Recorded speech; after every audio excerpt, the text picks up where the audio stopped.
So there have been recent reports that there won't be a successor to the PlayStation Vita.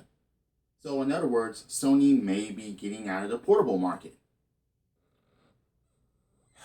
Okay. This surprises anyone. Why exactly? You know, the Vita wasn't doing that well. And there are reasons behind that, okay? Now, Yoshida-San has blamed it on the mobile market as far as the free-to-play games and stuff like that. But Nintendo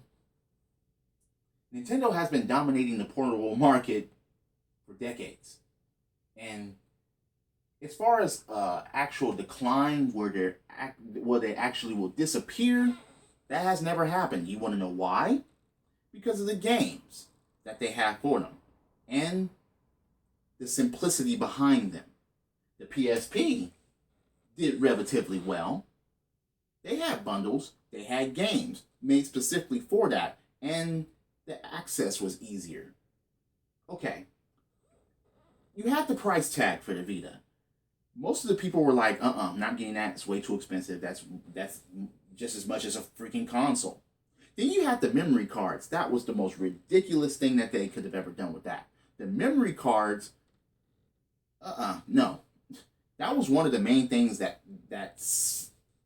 basically sealed the Vita's fate.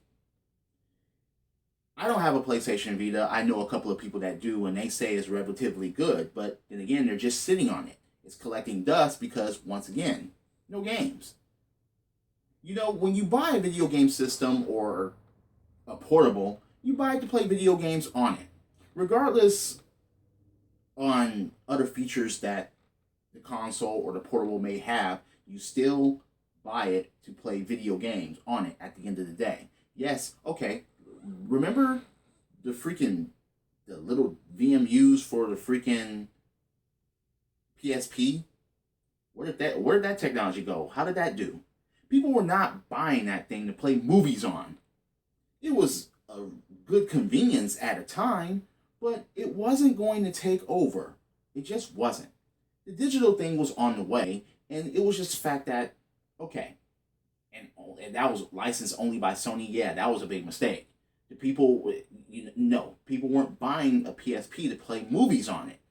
It just wasn't happening. And the Vita, yes, it has the PlayStation TV, and the Vita is doing way better in Japan than it is in the United States. You want to know why? Because they have better games. They have a bigger lineup of games.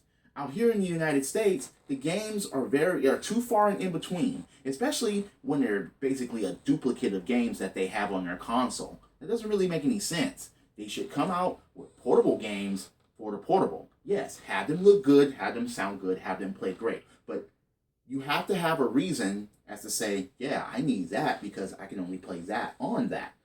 The Vita didn't have a lot of that. It just didn't. And like I said, the price tag and the memory card, and okay, it failed. Here's another thing that many of you may not know. Homer Simpson likes beer. So come on, Sony, Yoshida, swing and a miss. It didn't fail because of the mobile market and no, stop making excuses there. The main reason why it failed is because it didn't have the games, the price tag was too high, the memory card was just, oh God, that was just a debacle.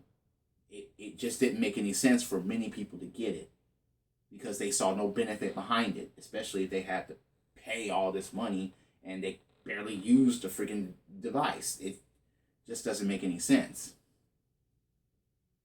And again, the 3DS is still out there whooping a lot of ass. They just come out with a new 3DS and that's selling because there are games that are going on it that people will want to get that device for. It's just as simple as that. So, yeah, that's all I have to say about that. Anybody has an opinion, please.